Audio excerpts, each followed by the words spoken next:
Well, winter gardening, by the way, can also be tough and perhaps no good as well. Temperatures are up and down. They're dipping below freezing for hours upon hours, in some places dipping below zero for days. So how do you keep your plants alive? Is there help for those who don't look like they're alive anymore? J.C. Steele with Wilson Brothers Nursery and Landscaping in Atlanta joins us in studio. You have some great ideas about protection, but also maybe bringing some of these back to life from the winter. Yes.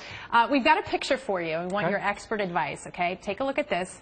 Winter Storm Benji hit the Atlanta area, and this plant was covered and survived, but when the area had its first cold snap, that's when it died.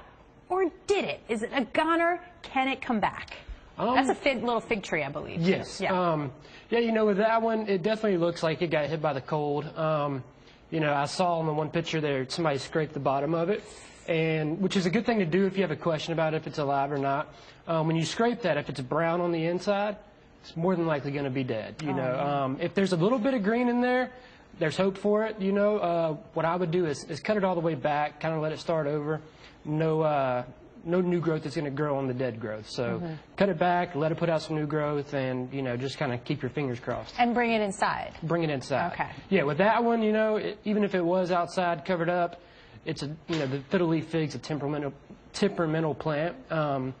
I'd say bring that in like early fall. You know, go ahead and bring it in, you know, so you don't risk it. Okay. So let's talk about this. Maybe it's too late, but are there ways that people can protect plants? Maybe perhaps they're still showing some signs of life despite all the cold air, that they can still protect it? Yeah, you know, there's so many different plants. You know, most plants are going to be for use. If you're going to plan on bringing them inside, you may as well just keep them inside. You know, other plants that are going to be out in the landscape that are you know, cold hardy, I'd say, you know, it's okay, you know, so. I think like people, plants want to ease into it too. I'm thinking that even if it's cold and you need to bring them inside, you don't want to put them next to your heating vent. No, absolutely. If you are going to plan on bringing it inside, like I said, do it around fall.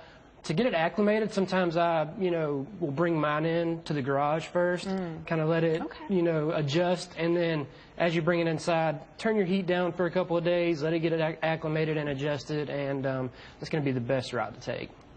Well, let's talk about this. This big green plant is a fig plant. So when you bring them inside, should you keep fertilizing them? Or what about even bringing bugs in from the outside into your house? Yes. You know, once you acclimate them in the garage, bring them in, you know, I'd say let them kind of get adjusted. You don't want to put it in too much shock at one time, you know. So bring it in, let it get acclimated. Then, you know, use a good all-purpose fertilizer or something with, you know, even numbers, 10, 10, 10, something like that, you know, and... I have a question for you. When do you finally give up on it? You know, I mean, you said that, you know, if you scrape and you see a little green, but you know, I'm giving it to maybe spring and it's still not showing. Do I hang on a little bit longer? Is it? The foliage is going to let you know. You know, if like in the picture, that plant, I'd say most people give up on it. If you really invested in it, it's something that, you know, has some sentimental value to it.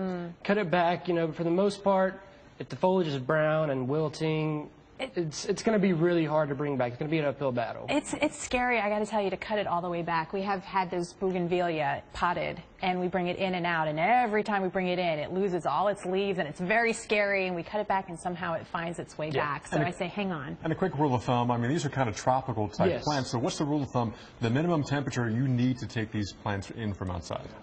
For tropical type plants, I'd say anything freezing or below, you're going to go ahead and want to bring that in. Like I said, I always recommend doing it in the fall, you know, so there's no question. You know, here in Georgia we have crazy weather. You know, it can be 60 degrees one day, 20 degrees the next. You've seen our forecast then. Exactly. So I'd say the general rule of thumb, if you have any question, freezing, 35, bring it in. All right. And JC with Wilson Brothers Nursery, thank you so much. This is good information. Just remember, pets are people too. I mean, plants are people too. And plants and pets. And pets too. Hey, we'll stick around. We have much more on this latest outbreak of Arctic air, including snow for